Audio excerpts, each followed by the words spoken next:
¿qué tal? Bienvenido. Estamos listos para informarle y poderle acompañar así con ciertos elementos para el análisis de los temas que marcan la jornada tanto nacional como internacional. Y es que hablo del tema internacional porque hay noticia que ha llamado mucho la atención. Julio, ¿cómo estás? Buenas noches. Muy buenas noches, Andy. Por supuesto, vaya noticia, ¿no? Porque Honduras, no, ve cómo se extradita a Juan Orlando Hernández, Así ¿no? es. El todopoderoso que gobernó por 8 años, pero que convirtió a ese país en un narcoestado. Este es uno de los temas que estaremos analizando y también el seguimiento a la elección de fiscal general y jefe del Ministerio Público. Comenzamos con los titulares. Iniciamos el programa. Vamos. El expresidente de Honduras, Juan Orlando Hernández, fue extraditado a Estados Unidos. También en ese país fue capturado un guatemalteco señalado desde 2005 de varios casos de violación de niños. Comisión postuladora al cargo de fiscal general se declara en sesión permanente tras nuevamente no lograr integrar la nómina de 6 candidatos. El Ministerio de Energía y Minas ha ejecutado 200 millones de quetzales para cubrir el subsidio al gas propano y al combustible. El Ministerio de Salud afirma que no existe ningún cobro a enfermeras del área de salud por vencimiento de vacunas COVID-19. Más de 2.000 colombianos tienen autorización para trabajar, pero no se tiene registro de quienes permanecen en el país de forma irregular.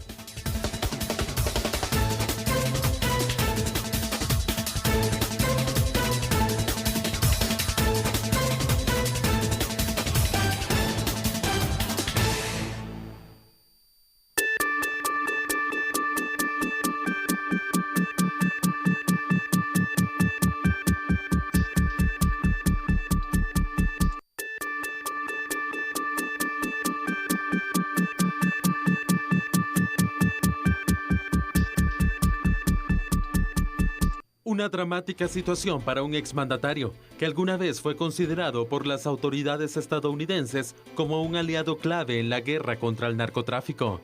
Las autoridades de Estados Unidos afirmaron que entre 2004 y 2022, Hernández participó en una violenta conspiración para permitir que cárteles de la droga enviaran miles de kilos de cocaína a Estados Unidos a cambio de pagarle millones de dólares. El fiscal general de Estados Unidos, Merrick Garland, ofreció una rueda de prensa en Washington. Dijo que Hernández abusó de su posición como presidente para dirigir Honduras como un narcoestado. Lo señaló de recibir sobornos por parte de múltiples cárteles, incluido el cártel de Sinaloa, operado en su momento por Joaquín El Chapo Guzmán. Las autoridades estadounidenses hicieron públicos documentos que acusan a Hernández de 3 cargos: conspirar para importar cocaína a Estados Unidos, usar armas y conspirar para usar armas y herramientas destructivas. Se espera que el expresidente comparezca ante un juez en una corte federal de Nueva York el viernes. Apenas 3 meses después de dejar el cargo, Hernández abordó esposado un avión con agentes de la DEA, la Administración de Control de Drogas de Estados Unidos. Hernández fue arrestado en su casa en Tegucigalpa en febrero, a pedido de las autoridades estadounidenses.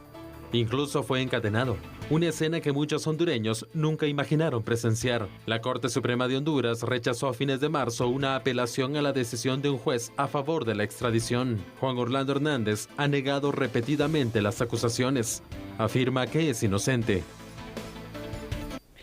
Cual si fuera un partido de fútbol, grabaciones, bubucelas, banderas, vítores, muchísima gente que estaba alrededor de todo esto que sucedió hoy allá en el aeropuerto internacional de Toncontín en Tegucigalpa. Bueno, estamos viendo entonces al otrora parecido todopoderoso expresidente hondureño, cómo va encadenado literalmente a pagar las deudas por vincularse con el narcotráfico, tanto con los cárteles mexicanos como por sobre todo el cártel de los cachiros ahí en Honduras, Sandy. Vemos entonces lo complicado, cómo se convirtió prácticamente en un narcoestado, ¿no? Correcto. Donde, pues, luego de varias investigaciones también, porque fue un proceso en el cual se presentaron pues varias evidencias, que ahora el proceso se llevará a cabo ya en los Estados Unidos y conoceremos cuál será esa condena que se le va a imponer entonces al expresidente. Pero imagínate, Julio, que un presidente esté dirigiendo y que esté directamente en el tema del narcotráfico. Es correcto. Qué difícil, porque sabemos también, obviamente, el poder que tiene en el país, que eso lo utilizan para mala forma en vez de utilizarlo para el objetivo en sí, que es ayudar al pueblo y poder mejorar el país. Sin embargo, llegaron prácticamente a servirse, según lo que se indica entonces con las investigaciones. Totalmente, y es que el poder del narcotráfico en Honduras llegó a tanto durante el gobierno de Juan Orlando Hernández, que como cosa increíble, Sandy, al principio Estados Unidos lo consideraba un aliado en la lucha contra el narcotráfico, pero que poco a poco se fue dejando seducir por la corrupción, por los millones, me imagino, de dinero que ofrecen los cárteles, y que fue transformando los nombramientos de los ministros del Interior en Honduras, los nombramientos de ministros de Defensa, de encargados del sistema penitenciario, de aduanas y de otros lugares, para facilitar precisamente el trasiego de la droga desde el territorio hondureño. Y qué decir, ya que no es una cuestión solamente de Juan Orlando Hernández. Recordemos que su hermano Tony Hernández está cumpliendo ya una condena de cadena perpetua, más otra adicional que obviamente no va a poder cumplir, precisamente por estos mismos hechos. O sea que Honduras, literalmente, como tú dijiste, se convirtió en un narcoestado. Esto los hondureños no se lo imaginaron, pero bueno, la justicia llegó y llegó pronto. Exactamente, y es que imagínate, 8 años de estar al frente. Así es. Todo el dinero que se pudo hacer. Sí. Pero para ellos. Sí, claro. Toda la ayuda y todos los proyectos que se pudieron realizar para el pueblo y que al final este tiempo se desperdició. Se perdió. ¿Por qué? Porque los objetivos reales eran otros. El punto aquí es, bueno, ¿se luchó para llegar a la presidencia para este objetivo? ¿O fue que entonces, estando allí, fueron tentados por los millones, me imagino yo, que iban a ganar? Fíjate, ¿cómo podría haber funcionado eso? Fíjate cómo es esto, ¿no? Porque esto no es cuestión de ahora, ya es una investigación bastante profunda de hace 2, 3 meses sobre Juan Orlando Hernández, que nos lleva a ver inclusive a otros presidentes, ¿no? Desde la época del propio presidente Mel Zelaya, en el cual ya estaba incursionando el narcotráfico, no solo en Honduras como cuestiones operativas, estaba incursionando con el gobierno, los vínculos con el poder. Y esto definitivamente se fortaleció de una manera descomunal durante estos 8 años de gobiernos de Juan Orlando Hernández. Que recordemos una cosa, Sandy, ¿no? Al final de cuentas, el segundo mandato de Juan Orlando, bueno, se le permitió de una manera ilegal, porque es que en Honduras tampoco es que podía darse esta reelección, y sin embargo, ahí estuvo. Y ese error técnico-jurídico se pagó muy caro, ¿no? Porque si le preguntamos a los hondureños, ¿en qué mejoró su vida, su condición? ¿En qué mejoró en inversión, en seguridad, en justicia, en todo lo que tenga que ver con el desarrollo social del pueblo hondureño, los 8 años de Juan Orlando Hernández? Hombre, es que nos quedamos en una deuda bastante grande. Exactamente, Julio. Aparte de eso, es que era un negocio prácticamente familiar. Así porque es. Recordemos, el hermano también ha estado vinculado con esas estructuras. Sí, el hermano Tony Hernández, de hecho, llegó a ser, así como aquí en Guatemala funcionan varios cárteles locales, ¿no? Recordamos que hablamos y analizamos en el mes de marzo aquella recompensa que se ofrece por alias El Botas, ¿no? El líder del cártel de los Huistas aquí en Guatemala. El cártel más grande propio de Honduras se llama el cártel de los Cachiros. Bueno, Tony Hernández y Juan Orlando Hernández recibieron financiamiento para las campañas, pero recibieron además financiamiento para proyectos, entre comillas, que iban a beneficiar precisamente a los cachiros como tal. Es decir, el narcotráfico en ese país está tan enquistado dentro del Estado que va a ser difícil realmente ahora poder combatirlo. Ojo, Sandy, que esto no es una cuestión exclusiva de Honduras. Pasó en Colombia, pasó en Honduras. El Salvador y Guatemala tienen que cuidarse de que esto no pase. Ya hemos visto aquí casos en nuestro país como en el poder local, el narcotráfico en los distintos cárteles mexicanos o locales sí logra influir hasta en los temas de decisión política. Entonces, ojo con eso, ¿no? Totalmente, Julio. La verdad es de que es de prestar mucha atención porque realmente el narcotráfico también está buscando cada vez más tener pues el poder, ¿no? Así el poder es. de un país para poder de esta forma pues operar sin ningún problema, tener el respaldo también de las autoridades y generar aún más, porque si bien lo hacen, aunque no tengan el apoyo de autoridades, ¿cuánto más pueden hacerlo mandando prácticamente en las rutas, no teniendo ningún problema con los traslados? Correcto. Imagínate, están entonces el Estado al servicio de estos grupos y es algo que no puede pasar porque es cierto, fortalece las estructuras criminales y debilita el país. Debilita al país, frena su desarrollo, frena la credibilidad, los índices de desarrollo humano se vienen para abajo y bueno, tenemos lo que tenemos, ¿no? Después nos quejamos que porque hay tanta violencia en Honduras, nos quejamos o como pueblo hondureño que porque hay tanta migración, que por qué existen tantas maras, porque al final de cuentas cuando te conviertes en un estado tan débil que el narcotráfico logra penetrar estructuras tan importantes de poder como la misma presidencia de la República, lo que pasó con Juan Orlando Hernández, bueno, estás literalmente a merced de lo que estos delincuentes digan. ¿Te parece si vamos con datos? Por supuesto, vamos. Muy bien, entonces vamos a ver por favor en pantalla allí los primeros datos. Y es que, Sandy, en este punto cabe resaltar que el hermano de Juan Orlando, Tony Hernández, recibió una condena, quiero decir, por parte de la justicia norteamericana en función de lavado de dinero y narcotráfico. También fue claro y evidente para el pueblo hondureño los vínculos directos durante los mandatos de Hernández, particularmente en Honduras con el cártel de los Cachiros y a lo externo con el cártel de Sinaloa y el cártel Jalisco Nueva Generación. Esta cercanía con estos poderosos narcotraficantes hondureños propició que Honduras se convirtiera en una especie, bueno, no en una especie, no, se convirtiera en un narcoestado, llegando a influir en el nombramiento propio de los funcionarios de orden político. Juan Orlando Hernández, recordemos, asumió la presidencia Sandy de Honduras en enero del 2014 y ocupó el cargo hasta enero pasado, cuando fue reemplazado por Xiomara Castro. Vaya trabajo que tiene ahora Xiomara Castro para poder empezar a limpiar el estado hondureño de esta situación. El delito de narcotráfico suele ser un delito transnacional y por ello la justicia norteamericana solicitó la extradición activa del presidente. El destino de Juan Orlando Hernández está hoy por hoy en las manos de la justicia estadounidense. La pregunta ahora es si tendrá el mismo final que su hermano, es decir, si aquel que le ayudó durante su mandato a convertir a Honduras en un narcoestado, Tony Hernández, está condenado a cadena perpetua. ¿Qué le puede esperar a Juan Orlando Hernández como jefe máximo de esa estructura? Era el presidente. Exactamente, era el presidente. Así es. Y también pues tenía este dominio en la estructura, no, porque Correcto. realmente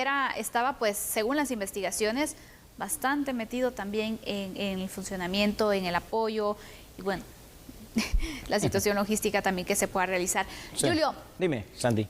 ¿En qué podría beneficiarse el presidente? Porque sabemos también que en ocasiones ¿Sí? sucede que a cambio de dar cierta información les dan algún beneficio. Correcto.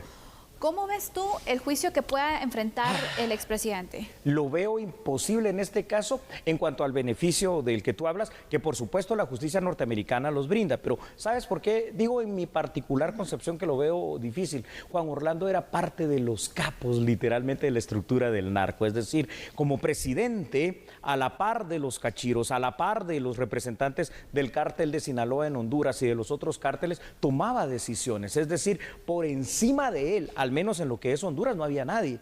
Y si su hermano Tony Hernández fue condenado a una cadena perpetua y otros cuantos años más que no podrá cumplir, Juan Orlando Hernández va en un destino bastante similar. La esposa, por cierto, tanto Juan Orlando se despidió con un video diciendo que es inocente. La esposa proyectó ese video, lo viralizó también y con un tema que dice volverás.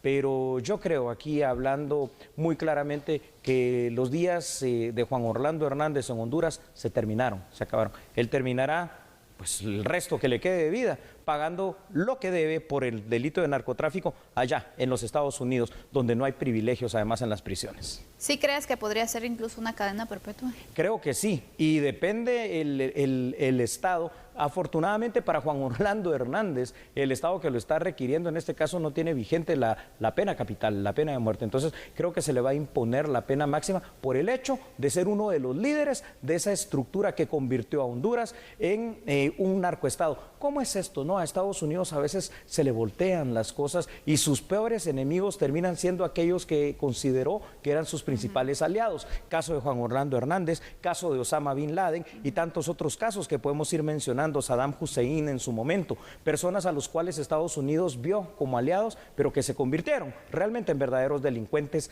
desde las respectivas presidencias de la República. Hace varios meses que se da la captura de Juan Orlando Hernández y que estuvo entonces al resguardo para esperar esa extradición. Una Correcto. extradición que pues entonces no fue tan rápida, Julio, también.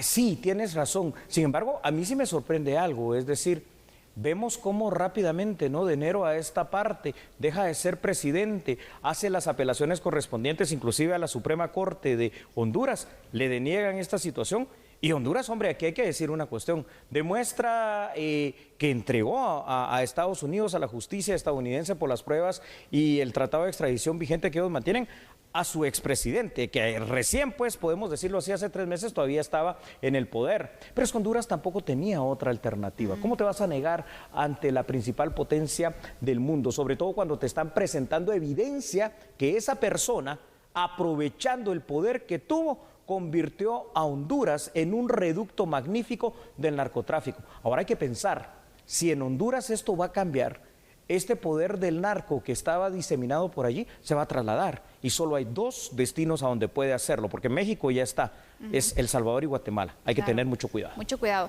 Julio, lo que llama la atención es de que, bueno, Juan Orlando Hernández utilizó la presidencia, el poder que tenía también de manejar el país prácticamente, para pues fortalecer la estructura del narcotráfico, pues ganar también sus millones y poder de esta forma pues continuar el negocio ilícito, ¿no? Poderlo realizar.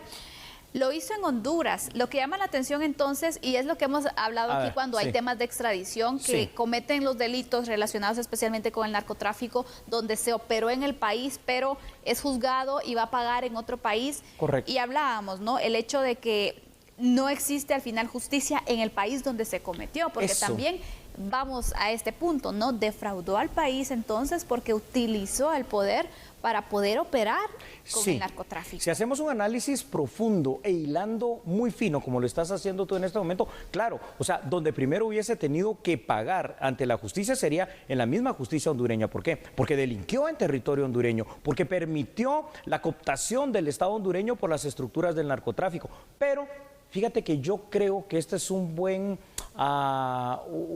buena forma de hacerle saber a la clase política latinoamericana en general, sobre todo acá en Centroamérica, que ya los ciudadanos de nuestros países estamos hartos de tanta corrupción, estamos hartos de tanta delincuencia y de tanta situación que se vincula. El narcotráfico es automáticamente un sinónimo de violencia. Ya estamos cansados de todo eso. Y por eso, hoy el pueblo hondureño, hombre, es que con vítores y con mucha algarabía, pues le dijo adiós literalmente a Juan Orlando Hernández. Así es. El tema aquí va a iniciar el juicio en su contra.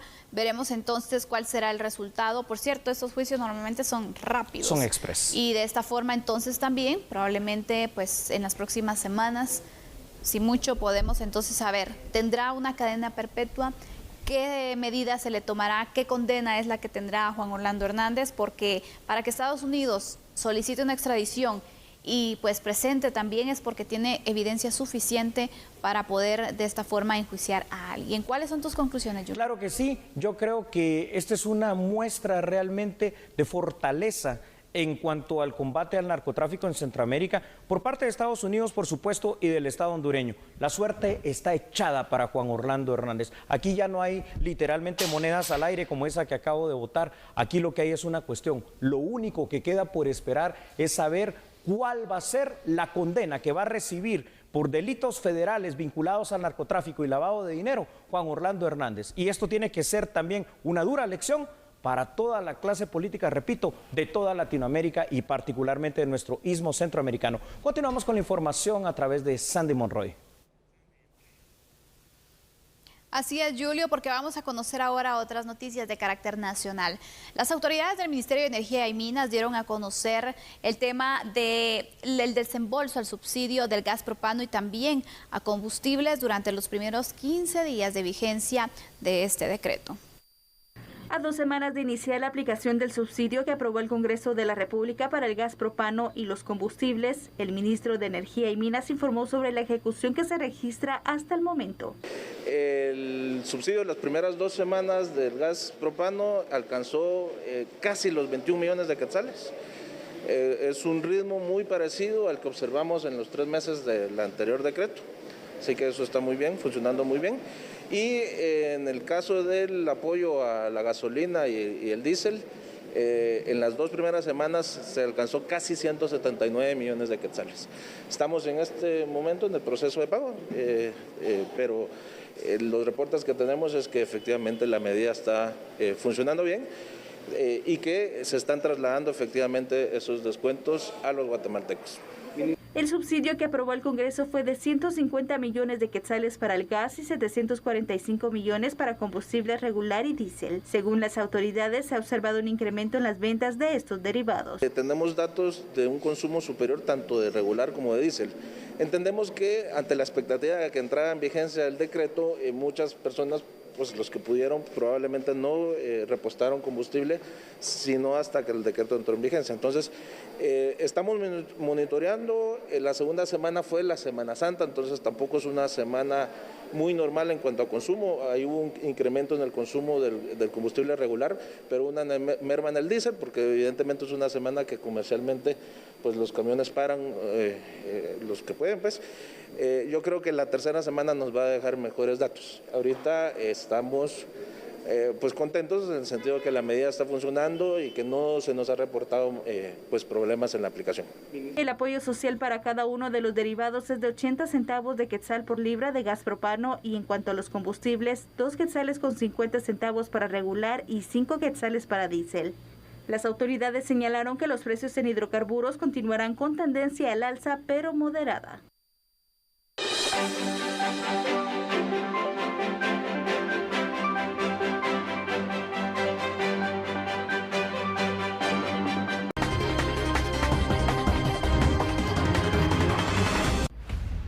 Se trata de Domingo Manuel Francisco, de 48 años, que fue arrestado luego de una investigación conjunta entre autoridades de Alabama, el Departamento de Recursos Humanos de Alabama, el Centro de Defensa Infantil del Condado de Marshall, Servicios Familiares del Norte de Alabama y la Oficina del Fiscal del Distrito de Condado de Marshall. El informe policial resalta que el compatriota es acusado por abuso sexual infantil y que tuvo múltiples víctimas a lo largo de los años, por lo que la policía dio a conocer el rostro del connacional para que cualquier persona que tenga información sobre esos incidentes se presente a denunciar. Sin embargo, se resalta que un juzgado le impuso una fianza de $100,000 por un cargo de sodomía en primer grado y un cargo de abuso sexual de un niño menor de 12 años. Por el momento, el detenido se encuentra en la cárcel del condado de Marshall mientras se solventa el pago. De acuerdo a autoridades policíacas, se ha tenido más información para presentar más cargos contra dicha persona y evitar que salga de prisión. Bueno, si este ciudadano guatemalteco cometió delitos, Sandy, sobre todo de violación en serie, en Estados Unidos, en Guatemala, en China o así sea en Júpiter, que se castigue. Y no solo porque sea guatemalteco, esto tiene que pasar con cualquiera. Y aquí tenemos que tener cuidado de una situación, ¿no? Porque por este tipo de situaciones es que las autoridades migratorias, sobre todo estadounidenses, suelen tachar a los ciudadanos centroamericanos, y en este caso nos interesa a los guatemaltecos, estigmatizándolos como que, mire, es que son delincuentes porque integran pandillas, o son delincuentes porque este es un violador en serie. Señoras y señores, la mayoría de guatemaltecos que están en Estados Unidos han ayudado a levantar ese país, a construirlo y a hacer los trabajos que los propios estadounidenses no quieren hacer. Pero bueno, este es un delincuente, que se castigue. La verdad que sí, Julio. Mira, hay muchos guatemaltecos que están en Estados Unidos y que están trabajando, están haciendo las cosas bien. Pero también te voy a decir, lastimosamente, guatemaltecos como los que han delinquido, como el caso que veíamos entonces de este hombre acusado de violaciones desde el 2005, imagínate, dejan mal realmente el país. Y qué triste, qué triste. Pero creo que no debemos generalizar. Porque son muchos los guatemaltecos que están haciendo las cosas bien, que están trabajando honrada y arduamente, Julio. Así es. Pero que obviamente el que no esté exactamente cumpliendo la ley, que no esté haciendo las cosas bien, tiene que ser castigado, tiene que ser perseguido y tiene que enfrentar a la justicia. Aquí o en cualquier país. O en donde sea. Esta es una de las cosas que me gusta mucho de la justicia anglosajona, de la justicia estadounidense, de la justicia europea. Es decir, allá no se andan con miramientos ni se andan literalmente con ningún cuento. Es decir, la justicia, aunque llegue tarde, llega y se le aplica de la manera más fuerte, más dura y más coercitiva como debe de pasar. Ahora bien, aquí hay una situación, ¿verdad? ¿Qué es lo que hace que una persona se llegue a convertir en un delincuente? ¿Hay causas sociales? A veces sí, porque puedes ir creando delincuentes cuando están inmersos en una cultura de violencia, cuando sufren desde pequeños maltrato infantil, abandonos y otras cosas. Yo no niego eso, pero aquí estamos hablando de un caso distinto. ¿Por qué? Porque un violador en serie es una persona que tiene una parafilia. Una parafilia es una enfermedad mental que lo lleva a sentir esa satisfacción de orden sexual, no tanto por el tema de una relación sexual, sino que por el dominio. La satisfacción de sentirse como el dueño, como el que controla una situación tan complicada como lo es una violación. Y sobre todo, cuando lo hace con menores de edad. Exactamente. Aquí sería oportuno, Julio, que nuestras autoridades le dieran seguimiento a este caso. Es decir, bueno, saber si en nuestro país se cometió alguna situación como esta también, si hay alguna denuncia que esté pendiente, porque recordemos algo, hay algunos guatemaltecos que están siendo buscados por la justicia guatemalteca por diferentes delitos que han cometido y huyen del país. Se van ilegalmente hacia otro país, especialmente Estados Unidos. Huyendo, como tú dices. Exactamente, entonces sería oportuno hacer este cruce de información. Sí, tienes razón. Fíjate que cuando veo en pantalla, pues con el respeto que me merece todas las personas, esto, ¿no? La cara de este guatemalteco lamentable, violador en serie en Estados Unidos, que seguramente hizo lo mismo aquí en Guatemala, porque un violador en serie no surge espontáneamente. Me recuerdo de las teorías del italiano Cesare Lombroso hace ya 400, 500 años atrás, que hablaba del delincuente nato, ¿no? Es decir, la maldad que puedes ver propia reflejada en características del rostro y que obviamente vale la pena, y por eso quiero hacer esta aclaración en lo que tú estás diciendo, vale la pena que las autoridades guatemaltecas investiguen qué tipo de antecedentes tenía este sujeto aquí en Guatemala. ¿Por qué? Porque eventualmente tenemos tratado de extradición con Estados Unidos y si aquí hizo lo mismo o cualquier otro delito, si cumple una condena que no sea pena capital o una condena de por vida, una cadena perpetua, pues tendrá que ser también solicitado por la justicia guatemalteca. Es bueno, al final de cuentas, que se den este tipo de situaciones y ojalá esto no signifique pues más estigmatización, sobre todo para nuestros inmigrantes que ya la están pasando bastante mal y bastante difícil, y que este sujeto, pues de origen guatemalteco, tenemos que decirlo claramente, nos pone en mal como país a todos. Exactamente.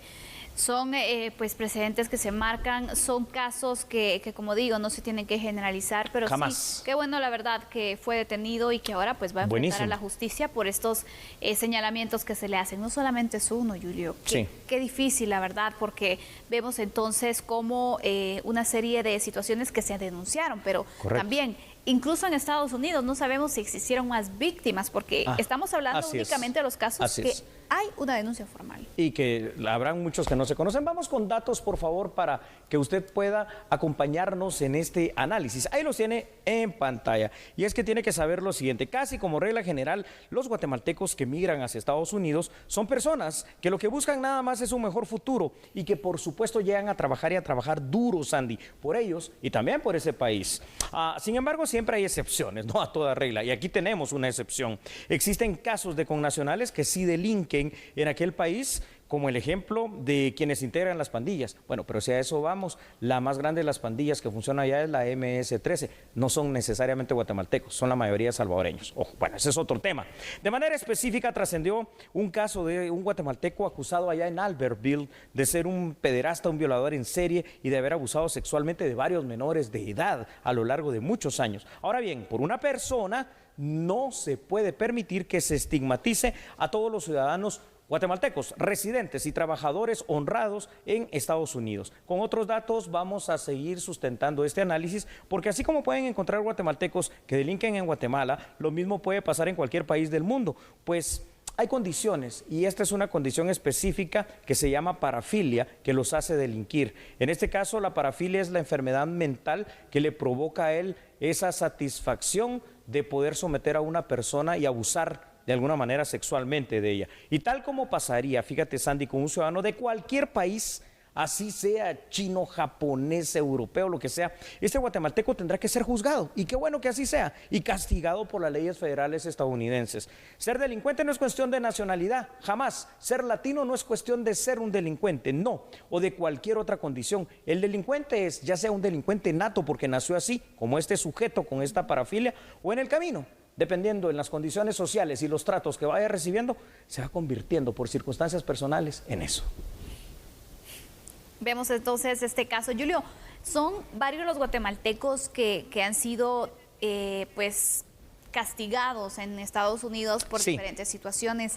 Este año recordemos que uno de los casos fue de un guatemalteco que mató a una hondureña y a sus hijos. Es verdad, es verdad. También se han dado otros casos por temas de violación. En el 2018 se dio uno, en el 2021 se da otro. Entonces vemos estas situaciones y es preocupante, pero sabemos que estas personas pues ya tenían ese perfil, esas personas ya están pagando también, en este caso pues falta el juicio en contra de este guatemalteco, pero que sin duda alguna la denuncia también es importante en cualquier parte del mundo. Y esto es lo que permite a las autoridades darle seguimiento, investigar y sobre todo también poner frente a la justicia a los señalados. Vamos finalizando con este que es nuestro segundo tema de análisis y vamos a conocer noticias de carácter nacional. Vamos contigo, Julio.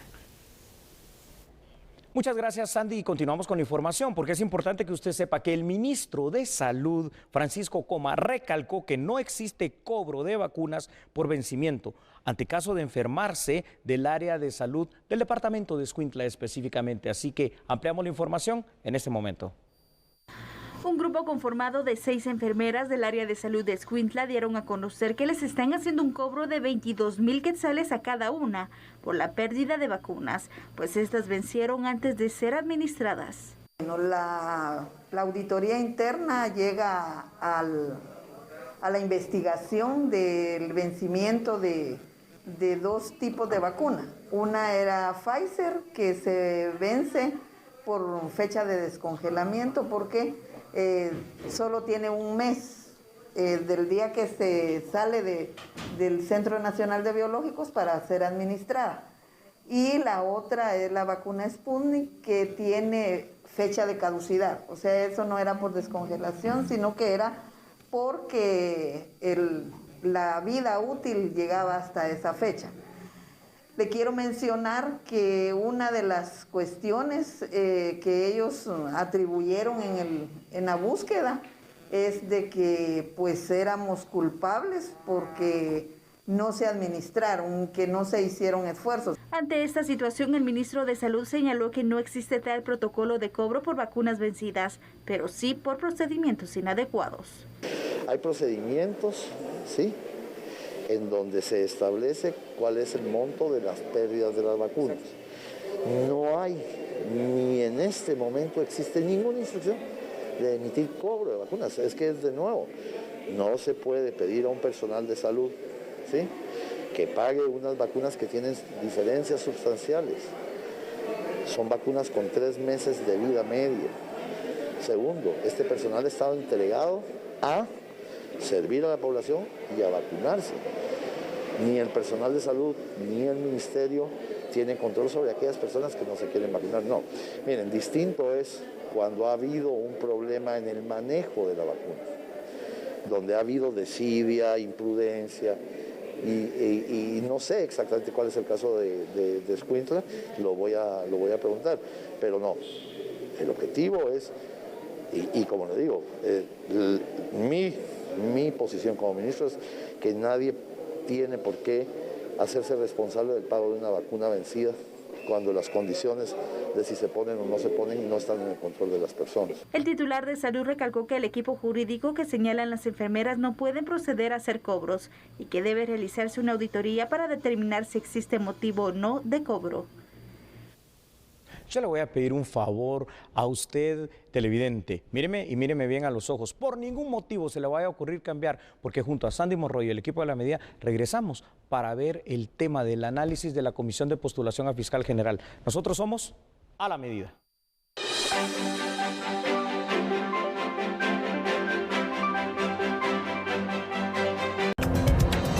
A ver, Sandy y televidentes, tanto que decir y a la vez tampoco que informar, ¿no? En el sentido que no ha cambiado la situación de anoche para hoy. 24 horas y te digo, bueno, tú que estabas marcando muy bien el tiempo el día de ayer, según lo que ellos mismos se pusieron en su calendario y por cuestión legal, les quedan 2 horas con 21 minutos para entregar la nómina a la presidencia de la República. Wow, van a incumplir y van a caer en ilegalidades y esto se va a impugnar. Este era el punto, Julio, porque, por ejemplo, cuando se hablaba sobre la integración ayer, que fue uno de los puntos que se trataba, bueno, decían, es que realmente no existe en la ley algo que diga que específicamente un día antes se tiene que terminar la nómina, puede ser hasta mañana. Ese es uno de los argumentos. Bueno, ya es mañana. Cual, exactamente, sí. Tenían razón, sí. Porque hablábamos está bien. incluso, ¿no? Bueno, si lo van a tomar de esta forma, entonces podrían tener hasta las 11... Con 23 horas con 59. Ahí está. Exactamente. Muy bien dicho. Para poderla presentar, ¿no? Pero eso es lo que aparentemente pasaría. Pero ¿qué ha pasado? La comisión se declaró en sesión permanente. Sí. El sábado se van a reunir, es decir, hasta el sábado van a ver si logran integrar entonces la nómina, porque solo un aspirante hace falta y no logran entonces ver. Se hablaba de repetir el tema de las entrevistas. Había un poco de controversia en el tema porque unos querían solamente a los de mayor calificación, otros decían que por el derecho de igualdad tenían que ser todos. En fin, no hay ni siquiera una unificación o un acuerdo de saber qué es lo que van a hacer y qué medida van a tomar entonces para ver si finalmente sale el aspirante número 6. No, y lo que tú dices es cierto y además... el doctor Eric Castillo, ¿no? En este caso expresidente del Tribunal de Honor del Colegio de Abogados, interpuso hoy un amparo, ¿no? Un amparo con la siguiente lógica, que tiene mucha lógica, por cierto, diría yo. Si hay entrevistas, si hay calificaciones y si hay punteos, el amparo que él interpuso junto con otro abogado es para que se tomen los mayores punteos y simple y sencillamente se supone que los que están mejor calificados deberían de ser los mejores para integrar esa nómina de 6, porque ¿cómo justificas después si esto varía a que vamos a meter a uno que sacó 50, 40 de calificación y termina siendo electo fiscal general? Entonces, por Dios, las comisiones de postulación definitivamente están absolutamente superadas y hay que suprimirlas, hay que ver otros sistemas. Y es que era el punto que hablábamos también ayer, Julio, de que, bueno, ¿de qué sirve entonces hacer una calificación de expediente? De nada. Si al final pues no se va a tomar, va a ser solo un requisito y no se va a tomar en cuenta para la integración de nóminas. Sí. Y aparte de ello es, bueno, si al final hay personas que consideran que no son aptos para estar en el puesto, no consideran que deberían de pasar, entonces ¿por qué le dan buen punteo? Exacto. Son cuestiones que al final no se entienden y que están acelerando y posiblemente entrampando también este proceso. Y ¿sabes qué no entiendo yo? Al final de cuentas, para ese único puesto que hace falta, ¿no? De la sexteta, que ahora aquí en Guatemala todo ya se está complicando. Hay 4 abogados. Y ninguno de los 4 logra obtener esos 10 votos que manda la ley de comisiones de postulación, en este caso, para que pueda pasar e integrar ese grupo de 6 donde el presidente tiene que escoger. Entonces, ¿cuál va a ser la elección? ¿Cuál es el parámetro? ¿Es por amistad? ¿Es por otro tipo de afinidad? ¿Los punteos no valen nada? O sea, yo ya aquí no estoy entendiendo. Lo que sí estoy entendiendo es que nos están entrampando esto y ojalá, Sandy, ojalá me equivoque, de verdad, ojalá me equivoque por el sistema de justicia. Pero sería el acabose que terminara pasando lo mismo que pasó con la elección de Cortes, en donde llevan más de 900 días y siguen los mismos. Ya van a llegar a 2 periodos y no hay cambio, ¿no? Es inaudito, solo en Guatemala. Difícil, Julio, porque la verdad es de que no es sano. Sí. Hemos hablado que el funcionamiento de las instituciones también va a depender de que las autoridades puedan pues cumplir con sus periodos, que puedan hacer las elecciones, que se haga cumplir la ley finalmente, pero no sé, ya estamos viendo ciertas señales de que lastimosamente un tema de suspensión o incluso el atraso, el entrampamiento que se puede dar a este proceso podría pasar. Ya estamos empezando a ver recursos de amparos, que hoy la CC dio trámite a uno de ellos, que incluso ya se envió un informe por parte de la comisión. Sí, los emplazaron, 6 horas les dieron. Exactamente. ¿Cómo se hizo la elección? Ese era parte del informe entonces que también los magistrados estaban solicitando. Y ojo, porque después viene, ¿será con lugar o no ese amparo? ¿Y qué va a pasar después? Habrá que ver. Ya por de pronto esto ya se incumplió en plazos, tú lo has dicho, de aquí hasta el sábado se van a reunir. Y lo que va a pasar ahora es que, digamos, organizaciones de la sociedad civil, guatemaltecos comunes, abogados, y no digamos los abogados que participaron y no quedaron dentro de la nómina, estarán preparando ya los sendos recursos para impugnar este acto, que bueno, a todas luces, por culpa de la misma comisión y por los intereses que sean, no se logra encontrar uno dentro de los 15 o 16 que tenían para escoger 6. ¿Te parece si vamos con datos? Adelante, Julio. Bueno, vamos a ver y analicemos esta situación del sistema de justicia, ¿no? Más difícil de lo previsto, se ha vuelto la penúltima de las etapas del trabajo de la comisión de postulación, es decir, la conformación de la sexteta de candidatos. ¿Por qué? Porque la última sería enviársela al presidente, ¿no? Desde ayer, a pesar de las distintas rondas de votación, Sandy, que creo que sacaron por 9, ya no sé ni cuántas, no se logra llegar a un consenso sobre la persona que debe ocupar, por la razón que sea, ese sexto lugar. Inclusive el día de hoy se interpuso un amparo que obligó a la comisión, como tú bien dijiste, a entregar un informe a la Corte de Constitucionalidad. El asunto sobre el cual versa el amparo solicitado es para que se conforme la sexteta con los 6 candidatos más idóneos, en este caso, según los amparistas, con los mejor calificados y punteados. Otros datos: la comisión de postulación goza de libertad para hacer la selección de los candidatos que presentará el presidente, sin embargo, no logran llegar a consenso. Entonces, uno dice, no sirven de nada el tener comisiones de postulación realmente para esto.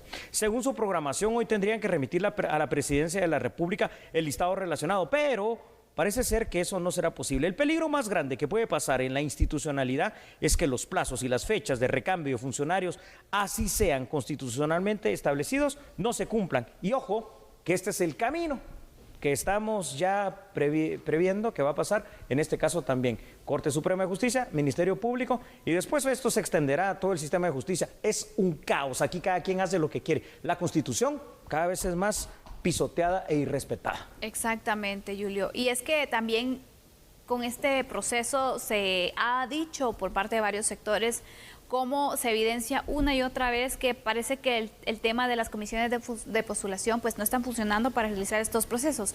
Bueno, el punto es de que mientras no exista una modificación, se tiene que cumplir, se tiene que hacer por medio de una comisión de postulación. Sí, nos guste o no, eso es lo que dice la ley. Es el sistema. El punto aquí es también, ojo, yo esperaría entonces, si nos estamos dando cuenta que las comisiones de postulación pues no están funcionando como quisieran. Cambiemos eso. Pero tampoco miro una propuesta para Congreso. Poderlo modificar. Entonces, así es. Imagínate, esto va a seguir en cualquier proceso porque estamos haciendo el mismo con lo que la ley manda y muchos de estos es por comisión de postulación. Es correcto, y al final de cuentas termina siendo afectado el Estado de Guatemala, ¿no? Claro. Y nosotros los ciudadanos, ¿qué es lo que hemos dicho tanto? ¿Qué necesita Guatemala? Seguridad por una parte, pero certeza jurídica.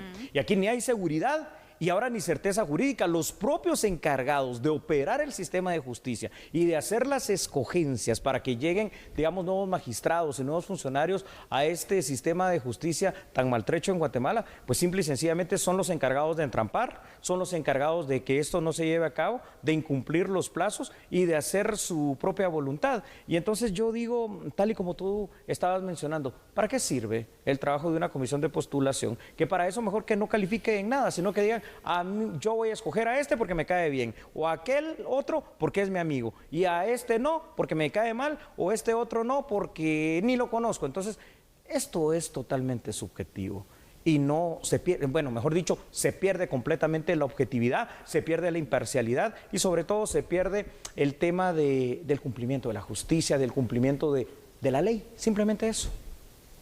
El punto aquí también es, Julio, ¿qué diferencia existirá entre haber elegido al aspirante número 6 hoy a elegirlo el sábado? Es decir, si no se logran poner de acuerdo en las 9 rondas que se han realizado de votación, ¿qué va a marcar la diferencia? Porque se ha visto en una y en otra que el resultado es absolutamente el mismo. Nada.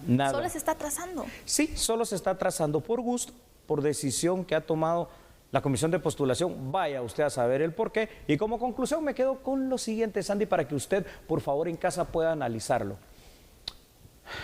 Tanto tiempo, tanto proceso, tanto papeleo para que se venga a entrampar el proceso en esto. De verdad, señores diputados, hay que ir pensando ya en las reformas pertinentes a todas las comisiones de postulación y que sea la meritocracia a través de la carrera en las instituciones la que vaya nombrando per se a los mejores o las mejores que sean los funcionarios para ser designados a esos altos cargos del sistema de justicia. Mientras tanto, esta novela de la designación de la sexteta fiscal general no concluye. Seguimos con información. Contigo, Sandy. Así es, Julio, porque hablaremos ahora acerca de los colombianos que se encuentran en nuestro país. Son cerca de 2.000 colombianos que se han establecido en Guatemala. Varios de ellos, de hecho, tienen permiso para poder trabajar, pero hay otros que incluso no son admisibles en nuestro país. Aquí le explicamos más.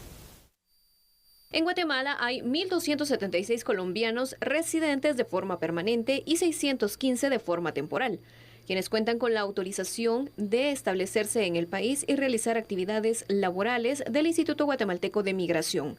En lo que va de este año, más de 140 colombianos han sido también inadmitidos en el país.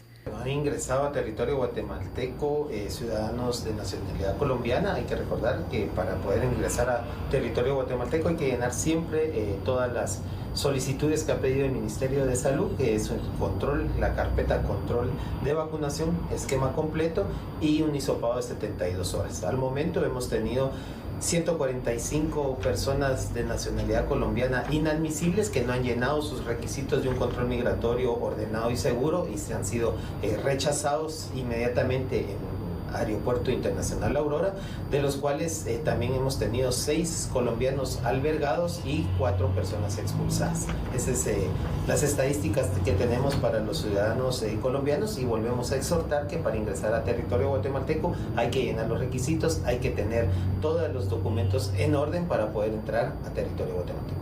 Sin embargo, no hay registro de quienes permanecen de forma irregular, es decir, sin cumplir con los protocolos de autorización para su estadía.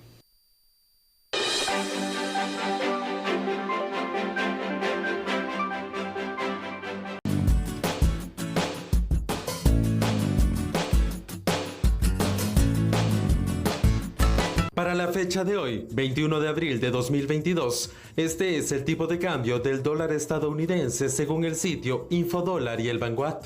Compra 7 quetzales con 49 centavos. Venta 7 quetzales con 65 centavos. Revisamos ahora el tipo de cambio del euro, la moneda vigente en Europa. Para este 21 de abril, según el sitio Infodólar, compra 7 quetzales con 83 centavos. Venta 9 quetzales con 55 centavos.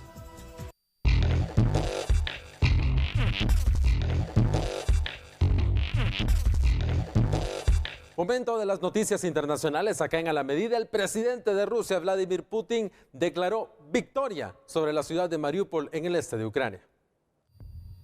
El presidente ruso Vladimir Putin declaró la victoria en Mariupol, pese a que se calcula que unos 2.000 combatientes ucranianos siguen atrincherados en una gigantesca fábrica de acero. Además, el presidente ruso ordenó a sus soldados que no ataquen, sino que aíslen el lugar. Argumentando su decisión, Putin expresó preocupación por la vida de los soldados rusos. Casi 2 meses de bombardeos letales han reducido a Mariupol a ruinas. Las fuerzas rusas parecen controlar la estratégica ciudad, incluido su vital puerto, el cual se encuentra muy dañado. Sin embargo, en la fábrica de acero, los soldados ucranianos resisten, pese a los ataques y a las repetidas exigencias de Rusia para que se rindan. Además de los soldados, funcionarios ucranianos estiman que unos 1.000 civiles también están atrapados. Rusia parece tener la intención de mantener rodeado el lugar y esperar a que los combatientes se rindan cuando se queden sin alimentos o municiones. La toma de Mariupol representaría la mayor victoria de Rusia hasta ahora en la guerra de Ucrania. Ayudaría a Moscú a asegurar una mayor parte de la costa, a completar un puente terrestre entre Rusia y la península de Crimea. Además, permitiría liberar más fuerzas para unirse a la batalla de mayor tamaño que se está librando por el Donbass. Además, el presidente de Estados Unidos, Joe Biden, anunció formalmente su plan de $800 millones de inversión para Ucrania. Estos 800 millones incluyen, además de asistencia a los militares, la entrega de algún tipo de armas defensivas que incluyen estos misiles antitanques y también algún tipo de drones que fueron creados especialmente para Ucrania y que serán entregados por parte del gobierno estadounidense al ejército ucraniano. El próximo 5 de mayo es una fecha clave porque Rusia va a celebrar el Día de la Victoria victoria que anualmente celebran, y se cree que Putin está buscando esa victoria para ese 5 de mayo, el día de la victoria, poder presentarle a su pueblo buenas noticias respecto a la guerra que ocurre en Ucrania. Hablamos ahora sobre lo que está pasando en Estados Unidos directamente, sobre el consumo de las drogas, porque el presidente de Estados Unidos presentó un plan, una estrategia que se aleja de la criminalización y busca la atención médica a los consumidores de drogas.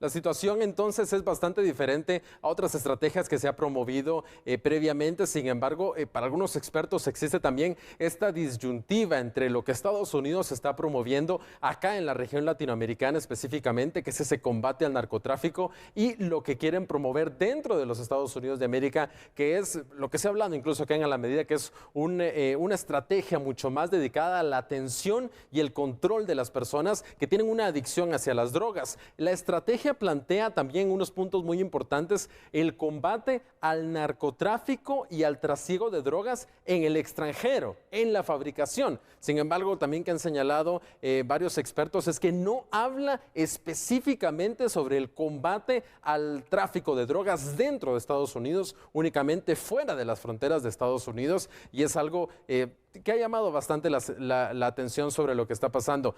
Sandy Julio, entonces, es una estrategia, lo hemos hablado, no, estrategia interesante. Sí. No pide penas para las drogas, no pide mayores penas, no aumenta, no pide que las personas vayan a la cárcel, sino que se haya más se trate médicamente. ¿Y por qué es interesante esto? Porque al final de cuentas, las personas que tienen esa adicción, como se le llama comúnmente, es realmente una dependencia. Y eso es una enfermedad mental y una cuestión del cuerpo. O sea, me parece con cierta lógica. Y también recordemos que pues mucho de lo que ganan las estructuras también del narcotráfico es por esa ilegalidad que se da, por la forma en la que pues se consigue también. Entonces, esto es una forma probablemente también de poder debilitar entonces ese negocio, ¿no? Claro, y hay un movimiento incluso más radical, porque hay incluso políticos demócratas, el partido de Joe Biden, que piden despenalizar la marihuana dentro de Estados Unidos, ya en todo Estados Unidos, y también sacar de la cárcel a todos los que están ahí por consumo de marihuana. A ver, es que es lo que hemos dicho acá, ¿no? Lo que pasó con los mafiosos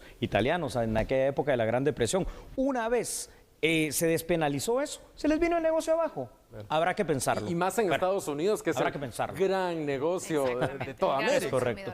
Es correcto. Bueno. Va a ser interesante entonces ver cómo puede funcionar y cómo puede marchar, incluso porque en ese momento hay varias dudas de la manera en la que se podrá ejecutar. Y por supuesto, siempre pendientes de las noticias internacionales con Andrés Estrada. Nosotros de momento nos despedimos. Nos vamos. Chao, chao. Adiós. Hasta la próxima.